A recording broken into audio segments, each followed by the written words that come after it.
같습니다. 우리 같이 교독하시겠습니다. 그들이 겟세마네라 하는 곳에 이르매 예수께서 제자들에게 이르시되 내가 기도할 동안에 너희는 여기 앉아 있으라 하시고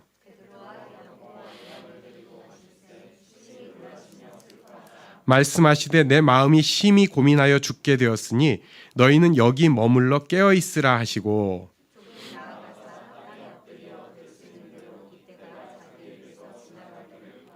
이르시되 아빠 아버지여 아버지께는 모든 것이 가능하오니 이 잔을 내게서 옮기시옵소서. 그러나 나의 원대로 마시옵고 아버지의 원대로 하옵소서 하시고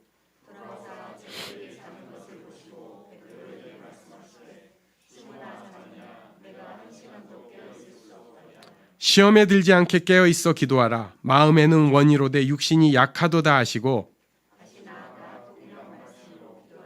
다시 오사 보신 주 그들이 자니 이는 그들의 눈이 심히 피곤함이라. 그들이 예수께 무엇으로 대답할 줄을 알지 못하더라. 세 번째 오사 그들에게 이르시되 이제는 자고 쉬라. 그만 되었다. 때가 왔도다. 보라 인자가 죄인의 손에 팔리느니라. 아멘. 지난주에 이어서 예수님의 기도를 통해서 지난주에는 기회가 남아있다. 이번 주는 기도가 남아있다라는 제목으로 말씀을 전하려고 합니다. 33절 말씀에 보면은 다 데려가도 되실 것 같은데 베드로와 야고보와 요한만 데리고 가셨어요. 왜 굳이 3명만 데려가셨을까? 위에 32절에 보면은 앉아 있어라 하고 얘기한 것이 이게 거기서 기도해라. 조금 떨어져서 이게 이제 예수님 기도하시는 곳이 좁았을 수도 있죠. 왜 하필 3명일까? 이것에 대해서 사람들이 또 상상을 하더라고요. 몇 가지를 찾아봤는데 3이라는 숫자가 증인이 된다는 거예요. 그래서 예수님 마지막 기도에 증인 삼으려고 얘들을 데려갔다는 거죠. 실제로 이 사람들이 증인돼서 우리가 예수님의 이 마지막 기도를 알 수 있게 되었습니다. 그리고 교회 리더십, 이것은 기도하는 리더십이라는 것을 가르쳐 주시기 위함이었다는 것입니다. 그래서 사도행전 6장에 보면은 교회가 너무 커졌어요. 그냥 교회가 그냥 커진 게 아니라 너무 커져가지고 이게 사도들이 정신이 없는 거예요. 구제하고 나누고 이런 것만 해도 정말 너무 안 되겠어요. 그래가지고 안 되겠다. 그래서 우리는 오로지 기도하는 일과 말씀 사역에 힘쓰리라. 이렇게 얘기를 합니다. 우리는 오로지 기도하는 일과 말씀 사역에 힘쓰리라. 여기 기도가 팍 나와요. 그러니까 사도들은 그게 있는 거예요. 내가 기도 시간이 쪼개지거나 기도 시간이 망가지면 교회를 섬길 수가 없다. 그래서 교회를 섬기는 사람, 교회에서 일하는 사람, 교회의 리더십은 기도로 이루어져야만 한다는 것을 예수님께서 또 이렇게 보여주셨다. 그리고 또 한 가지가 있어요. 왜 셋만 따로 또 데려가셨는가? 이건 조금 실전적인 얘기인데 기도는 돌격대가 필요하기 때문에 그렇습니다. 기도는 안 되는 게 정상입니다. 기도가 잘 되시는 분들 간혹 있는데 아주 특별한 분들이고요. 기도는 안 되는 게 정상이에요. 왜냐하면 우리가 어떤 방식으로든지 이 땅에 발붙이고 열심히 살고 있거든요. 직장에서 열심히 일하는 것만 우리는 꼭 열심히 산다. 학교에서 열심히 공부하는 것만 열심히 산다고 하는데 그게 아니라 자기 나름대로는 다 열심히 살고 있어요. 무슨 일을 하든지 이 땅에서 다 열심히 살고 있다고요. 그런데 그 상황에서 뭔가 문제가 생겨요. 계속. 사실 이런 경우들이 있죠. 회사에서나 가정에서 굉장히 힘든 일을 겪으시는 분들이 있어요. 본인은 아무 티도 안 난다고 하는데 사실 교회에서 이상한 짓 많이 하게 돼 있습니다. 전 괜찮은데요? 라고 하면서 굉장히 이상한 짓을 해요. 그게 사람이에요. 밖에서 무슨 일이 터졌는데 안에서 멀쩡하다? 간혹 있겠죠. 마스크가 막 여러 개 튼튼한 마스크인데 우리는 보통은 그게 안 돼요. 한쪽에서 무슨 일이 있으면 한쪽에 영향을 받아요. 세상에서 살기에 버거워 죽겠고 바빠 죽겠는데 갑자기 기도 순간에 하나님 나와 소통하시니 하나님 앞에 나아갑니다. 이렇게 안 돼요. 그래서 돌격대가 필요합니다. 우리는 그냥 하나님 앞에 나오면은 아이고 막막합니다. 예. 아이고 쉬고 싶습니다. 아이고 힘듭니다. 이러고 있어요. 그러면서 또 열심히 기도하려고 하면 어떤 사람들은 하도 요새 기도에 씨름을 안 하다 보니까 어색하기까지 해요. 좀 이상하다. 자, 이럴 때 기도의 돌격대가 필요합니다. 돌파하는 사람이 있어야 돼요. 영적으로 깨어가지고 악한 세력을 끊고 하나님을 붙잡고 성령의 임재하심과 역사를 구하는 앞선 사람들이 있어야 합니다. 교회는 그런 공동체가 돼야 돼요. 우리가 예배를 드릴 때도 앞선 돌격대가 필요합니다. 저는 이게 좀 상징적이긴 하지만 너무 오버 액션이라고 생각하는데, 어떤 교회는 집회할 때 강대상 밑에 사람이 들어가는 문을 열어놓고 거기에서 예배 시작하는 순간부터 끝까지 사실 허리를 못 펴는 공간이에요. 이렇게 숙이고 다녀야 되는데 거기서 막 기도를 하는 사람들이 있어요. 기도의 돌격대다. 실전적인 경험인 거죠.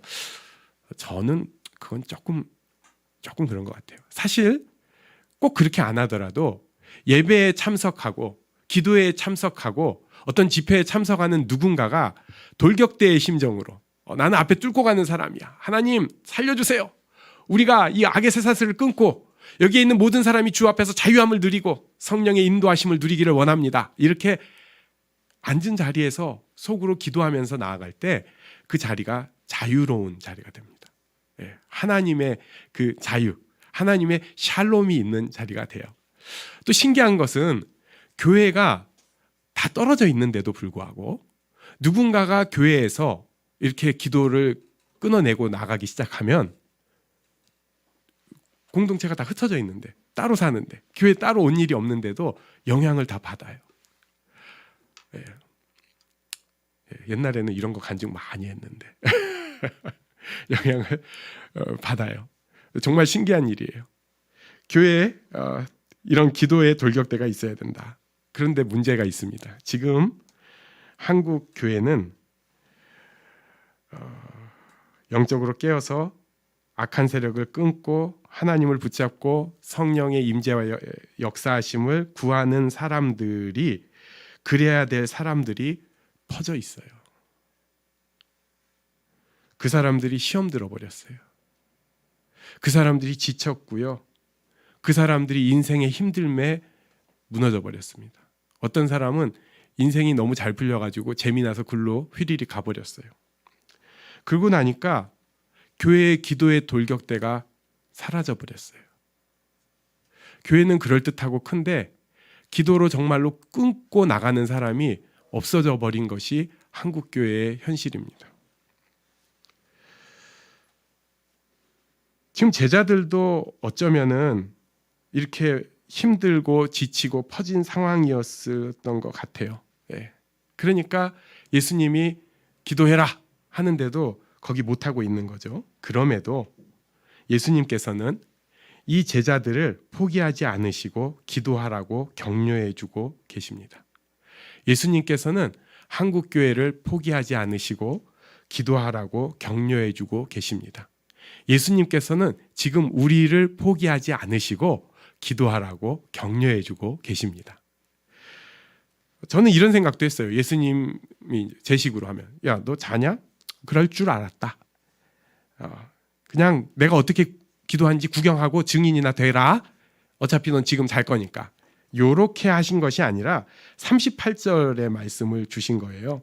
시험에 들지 않게 깨어있어 기도하라. 마음에는 원이로되 육신이 약하도다 하시면서 기도를 격려하신 거예요. 기도에 대해서만큼은 끝까지 격려하고 기다리고 계신다는 것입니다. 우리가 놓치지 않았으면 좋겠어요. 내가 지금 삽질 중이다. 예수님의 이 기도에 향한 권면을 놓치지 마시기 바랍니다. 그리고 예수님께서 알려주신 기도의 내용이 36절 말씀이에요. 36절에 보면은 아빠 아버지께는 모든 것이 가능하오니 이 잔을 내게서 옮기시옵소서. 그러나 나의 원대로 마시옵고 아버지의 원대로 하옵소서. 여기서 두 가지를 볼 수 있는데, 하나는 지난주에 봤어요. 뭐냐면은 나를 있는 대로 표현하는 겁니다. 기도는 나를 있는 그대로 표현하는 자리예요. 포장하고 뭔가 패킹해가지고 하나님 거룩하시고 전능하시고 막 이런 자세로 가는 것이 기도가 아니고, 물론 그런 기도도 있지만 솔직하게 나가는 거예요. 기도의 문이 안 열릴 때 우리가 하나님 앞에 감사로 시작을 하고, 어떨 때 내 잘못을 먼저 회개를 하기도 하지만, 결국 기도는 솔직하게 나가는 자리입니다. 하나님, 죽을 것 같아요. 이렇게 하는 게 기도의 자리입니다. 그런데 요것만 있는 게 아니에요. 오늘 지금 36절에 보면은 자신을 정확하게 알고 표현하는 것도 있지만, 또 한 가지는 여기 숨어 있는 거. 하나님의 선하신 뜻, 가장 좋은 뜻을 신뢰하는 것입니다. 하나님께서는 나를 향하여 놀랍고 귀중한 가장 좋은 일을 계획하고 계신다. 하나님은 좋으신 하나님이고 하나님은 선하신 하나님이시다. 우리 한번 다 같이 해볼까요? 하나님은 좋으신 하나님, 선하신 하나님이십니다. 아멘. 예, 요게 깔려 있는 거예요. 요한 3서 2절에 보면 이렇게 사도 요한이 자기가 나 이렇게 기도한다 하고 알려주고 있잖아요. 우리 같이 읽겠습니다. 시작. 사랑하는 자여, 내 영혼이 잘된 같이 내가 범사에 잘되고 강건하기를 내가 간구하노라. 사도 요한이 나 기도 이렇게 한다 하고 알려주셨어요. 그게 뭐냐면은, 사랑하는 자여, 네 영혼이 잘되고 범사가 잘되고 육신이 건강하기를 내가 이렇게 기도한다. 그래서 저도 이렇게 기도합니다. 저를 위해서도 이렇게 기도해요. 영혼이 잘되고 범사가 잘되고 건강하게 해주세요. 누군가를 위해서 기도할 때, 원수를 위해서 기도할 때라도 일단 그렇게 기도하고 봅니다. 마음에 안 드는 사람이 있다 할지라도, 하나님, 그 사람이 영혼이 잘되고 범사가 잘되고 건강하기를 원합니다. 요한이 가르쳐준 기도예요. 자, 게다가 성경에는 여러 약속이 있습니다. 시편 48편 14절도 우리 같이 읽어볼까요? 시작. 이 하나님은 영원히 우리 하나님이시니 그가 우리를 죽을 때까지 인도하시리로다. 아멘. 영원히 우리 하나님이시니 죽을 때까지 인도하시리로다. 영원히. 영원히. 지금은 그렇고 나중은 아니다가 아니에요. 내가 좀 컨디션 좋고 내가 영적으로 깨어 있을 때는, 내 삶에 별 문제가 없을 때는 인도하시고, 안 좋을 때는 나 너 모른다, 아니라는 거예요. 그거 아니에요. 영원입니다. 영원히. 어제나 오늘이나 내일이나 변함이 없으신 분이 우리 하나님이세요. 신실하신 하나님이십니다. 그런데 지금 영혼이 잘되고 범사가 잘되고 건강하기를 기도했어요. 하나님은 영원히 우리를 인도해 주신다고 시편 기자가 찬양했고, 우리도 긍정합니다. 그런데 현실은, 우리가 경험하는 현실은 우리를 배신할 때가 있습니다. 아니, 배신할 때가 많아요. 어떤 사람에게는 이 정도가 고난이 아닐 수도 있겠죠. 그러나 내가 당해보니까 기도 못하겠어요. 자괴감이라는 말이 있잖아요. 스스로 생각해도 얼마나 못났는지 몰라요. 우리가 사실 이래야지 잘 살아요. 뭐냐면은 나 꽤 잘하고 있어. 이걸 자신감이라고 그래요. 그래서 나 꽤 잘하고 있어. 그런데 가정에서나 직장에서나 교회에서나 뭐 길 걸어갈 때나 이런 모습으로 잘 살고 있던 사람이 이 자신감이 근거가 없다는 것을 알게 되는 순간이 팍 덮쳐옵니다. 내 착각이었구나. 나 정말 못하고 있구나. 사람들이 뭐 칭찬해 줄 때도 있고 내가 뭐 조금 잘할 때도 있지만은 진짜 잘하는 거는 아니었어요. 그렇죠? 이런 시간이 브레이크의 시간입니다. 멈춤의 시간입니다. 요게 삶이 우리를 배신하는 시간이 우리에게 있어요. 깨뜨려지는 시간. 막 세우다가 와르르 무너지는, 깨뜨려지는 시간. 왜 이런 시간이 어떨 때 나한테만 오는 것 같을까? 정확하게는 나한테만은 아니죠. 왜 우리가 이런 고난을 다 겪어야 할까? 하나님의 자녀는 고통이 덤벼옵니다. 나를 단련시키기 위해서요. 다른 말로 하면은 예수님 닮아가게 하기 위해서입니다. 또 다른 말로 하면 성장시키기 위해서입니다. 히브리서 말씀도 있죠. 네, 우리 한번 같이 읽어볼까요? 시작. 사생자요 친아들이 아니니라. 아멘. 친아들이니까 징계가 있대요. 근데 없으면 좋겠다. 우리 교회가 처음부터 표에 이렇게 썼어요. 모두가 성장하는 부르신 교회. 그래가지고 어린 아이부터 어른들까지, 장로님까지 다 성장하는 교회예요. 그리고 목사라든지 오래 믿은 사람이나 처음 믿은 사람도 모두가 성장하는 교회예요. 근데 이 성장이라는 게 이게 만만치가 않아요. 몸이 크는 것도 사실 힘듭니다. 애들이 사춘기 때 막 괴로워 죽으려고 해요. 왜냐하면 다 바뀌어지니까. 우리 얼마나 힘들겠어요. 우리 살던 가닥이 있거든요. 우리 걷던 걸음걸이가 있어요. 우리 뛸 때도 뛰는 스타일이 있다고요, 다. 그런데 이거 바꿔야 되는 거예요. 성장하려니까. 하나님께서 그것을 딱 멈춰 세워가지고 툭툭 교정을 하면은 미칠 것 같아요. 옆에서는 뭐 이럴 수 있죠. 아니 뭐 저 정도 가지고 뭘 그래. 아니요. 나한테 그게 걸렸을 때 하나님이 딱 맞춤형으로 찔러주시거든요. 내가 다른 일은 잘하는데 요거는 힘들어요. 이런 거를 꼭 이렇게 꼭 찔러주세요. 성장이라는 것이 쉬운 일이 아니에요. 옆에 사람 보면서 잘하고 있어, 성장하고 있어. 애들한테 야 네가 성장하고 있어 말하기는 쉬운데 내가 성장하는 것은 쉬운 일이 아닙니다. 게다가 오래된 사람, 굳어진 사람일수록 이게 더 어려워요. 더 힘들어요. 게다가 우리가 순종이라는 표현을 씁니다. 순종이라는 것은 내가 없어지는 거예요. 그냥 들어주는 척하는 게 순종이 아니고요. 내가 없어져서 상대편을 그대로 세우는 것입니다. 지금 예수님의 기도예요. 나를 표현할 거 표현 다 하고는 있지만 결국은 내가 없어지고 하나님이 드러나는 거예요. 근데 이게 보통 일이 아니라는 거예요. 어떨 때 가끔 우리가 착각을 하기도 합니다. 내가 이만하면 괜찮지 않나? 나 순종도 잘하고 있고 하나님께 영광을 돌리고 살고 있어. 아직 멀었습니다. 하나님 보시기에.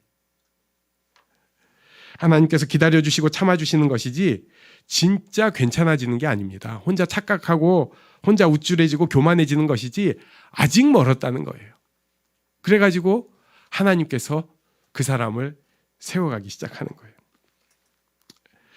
여기 제자들도 지금 고난, 고통, 깨짐의 시간을 지나고 있다고 볼 수 있습니다. 생각해보면 얼마나 아플지 몰라요.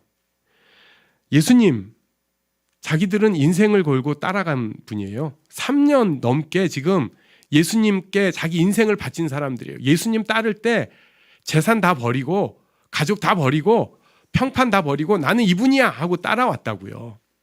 그런데 그분이 기도의 권면을 해주시는데 뭐 대단한 거 하라고 했어요.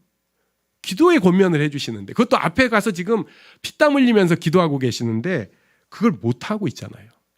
무능력자예요. 뭐 하고 있어요 그게.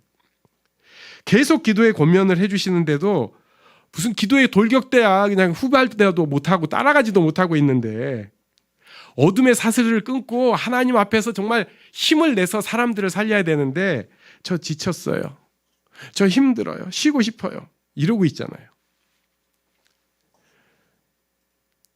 그게 우리의 모습일지 모르겠습니다. 그런데 여기 큰 위로가 우리에게 있습니다. 제자들이 그래도 지금 누구랑 함께 있습니까? 예수님이에요. 제자들이 지금 누구랑 함께 있다고요? 예수님이에요. 예수님이에요.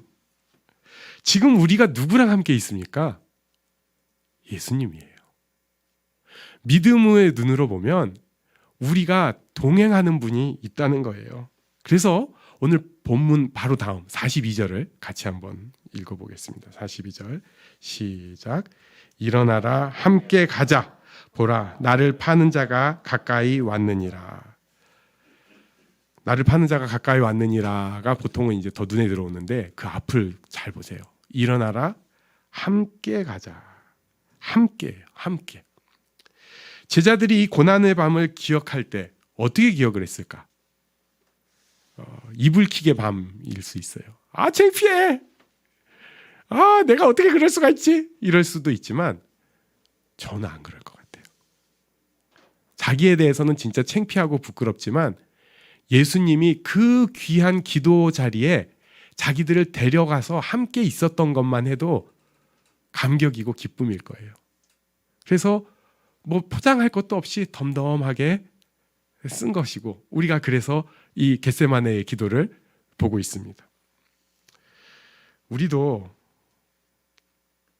어쩌면은 지금 고난의 밤을 지나갈 수도 있고 아니면 아유 저는 그래도 요새는 좀 잘 살고 있어요. 이럴 수 있어요. 중요한 것은 내가 지금 예수님이랑 함께 이 상황을 지나가고 있는가. 함께 있다면 축복된 자리입니다. 내가 이해가 안 돼도 축복된 자리입니다. 함께 있다면 이 자리가 내가 일어서는 자리, 성장의 자리입니다. 함께 있다면 나중에 돌이켜보고 하나님 그때 너무 감사합니다. 이 자리가 지금의 자리입니다. 예수님과 함께함으로 이 축복을 다 누리는 우리들이 되기를 바랍니다. 아멘. 우리 잠시 일어나